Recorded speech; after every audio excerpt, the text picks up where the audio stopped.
Today we're talking about some of the most magical birds around, ravens and crows. Enter a world of enchantment, of enlightenment, Meg's magical mansion. Come, whoever you are, to Meg's Magical Mansion, a virtual guest house for spiritual wayfarers, a place where the ordinary becomes magical, where wisdom is yours for the asking, and where your higher nature is just a wish away. Thanks for joining me here today. I'm here with my beautiful assistant, Miss Alice Poopers, and today we're talking about one of my favorite animals, an animal that not only I identify with, but I know many people in the witchy, occult community work with and identify with, and that is the crow, the raven, or the magpie, all members of the Corvid family of birds. And today we're going to do a deep dive. This is a bird or an animal that I personally think of as a totem animal, an animal that I invoke and ask advice and help and guidance from. So if you're like me, if you use these birds in your magical life, you're going to want to stick around and see this episode, because I'm going to tell you all about the history, folklore, traditions, and superstitions that are attached to the crow. Today it's all about corvids, which is a family of birds that includes crows, ravens, and magpies. And those are some very magical birds. These birds have been seen in numerous mythologies throughout the ages. And traditionally, we view crows and ravens as omens of bad things to come, bearers of evil tidings, foretellers of doom. And some of that could be true, but I don't necessarily believe all of that.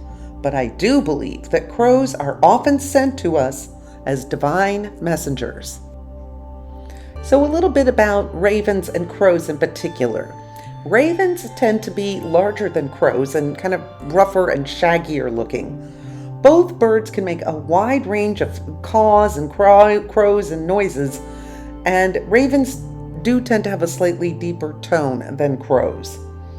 Both ravens and crows have been known to mimic human speech. And they both have been known to create simple tools, doing things like using sticks to poke bugs out of tree limbs and logs. These birds appear often in folklore throughout history and cultures. In Celtic folklore, they're associated with the warrior goddess Morgan, and she often appears in the form of a crow or a raven, or is accompanied by a flock of such birds. And when seen in groups of 3, it is a sign that Morgan is watching, and she may even stop by and pay you a visit.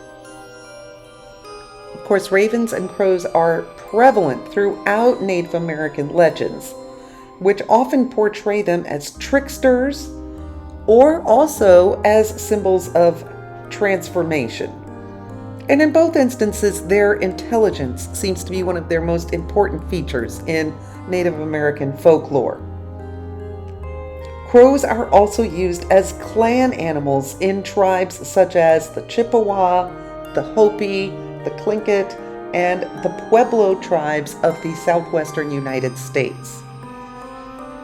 In Norse mythology, Father Odin is often represented by a pair of ravens who are named Thought and Memory.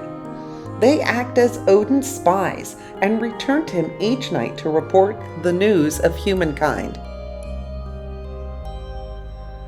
And of course, these birds were very prevalent in ancient and Greek mythology and were signs of divination. The crow was a symbol of Apollo, and the ancient Greeks and Romans believed that a crow flying in from the east or the south was considered a good fortune. And the Appalachian Mountain people have a lot of folklore around ravens and crows. A low-flying group of crows means that illness is coming.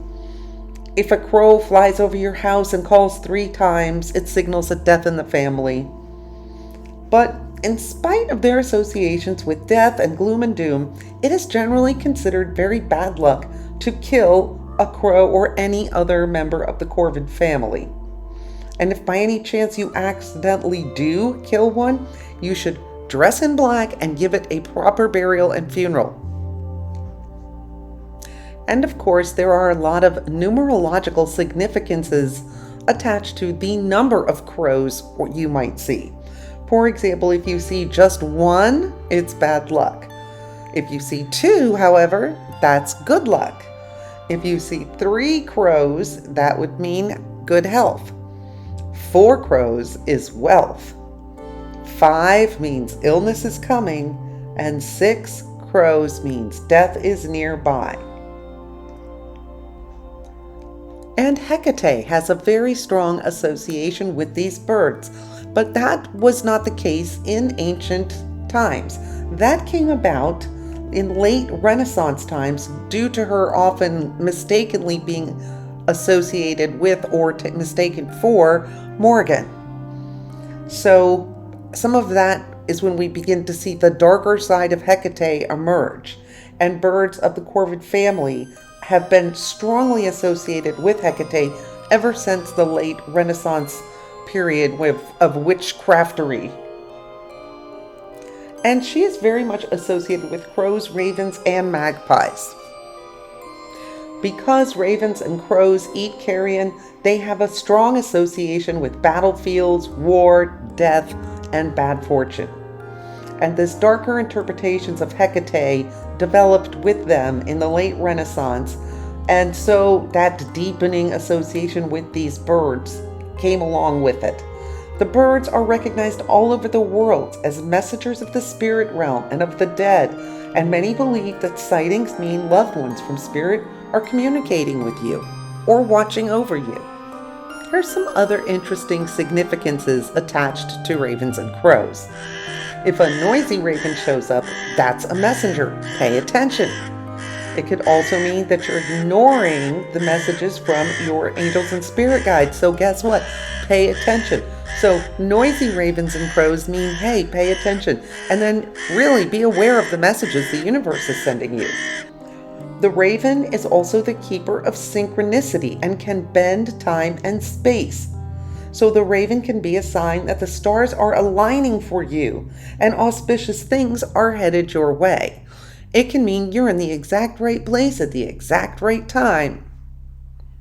But to me personally, these wonderful birds are harbingers of transition or imminent change in your life. Much like the death card in tarot, the rebirth aspect is often the most powerful part. So think about it, when you see a crow or raven, something might be coming to an end in your life. Doesn't mean you're going to die, but it could mean a big change for you. Some way of thinking or being is going to die, and then a rebirth will occur where you will be more elevated. You'll be resonating in a higher way. And the old ways of thinking and being often have to die for true change and true transitions to happen to us. And I know a number of people in the witchy, magical community besides me really revere ravens and crows and kind of view them as totem animals. I personally do view these birds as really important animals for me. And if you are one of the people that is like, I'll call us the raven totem people, or the people that really resonate with these birds, then here's a few things you should know about yourself if you are a raven totem person. You are creative and you can even be playful or silly. Raven totem people enjoy solitude and are perfectly comfortable in their own company. These people tend to have deep inner wisdom and are often the bearers of important messages. Yes, the raven totem crowd can often serve as a bridge between this 3D world and other dimensions. Sometimes we don't even know we're doing it. Raven totem people have a unique ability to balance light and dark forces. The power of these birds can help you be in the right place at the right time, move over and around obstacles easily, and anticipate upcoming events. So there is a little bit more information for you about a fascinating family of birds that has been associated with witchcraft and magic for centuries. I hope you found some interesting ways to utilize the power and intelligence of these wonderful birds in your magical life. And that, my friends, is all the fun things I could find out about the Corvid family of birds. A fascinating family, very interesting creatures to work with if you are doing witchcraft or magic. I hope you found some ways that you could incorporate them into your magical life. So don't forget, in the words of Buddha, 1,000 candles can be lit from a single candle, and the life of the candle will not be shortened. Happiness never decreases by being shared. So thank you for sharing your time, effort, and energy with us here today at Meg's Magical Mansion. Hey, you're a beautiful light. Get out there and light a few other candles this week with your sparkly light. And until next time, we see you then. Goodbye. Goodbye, Alice. Whoop.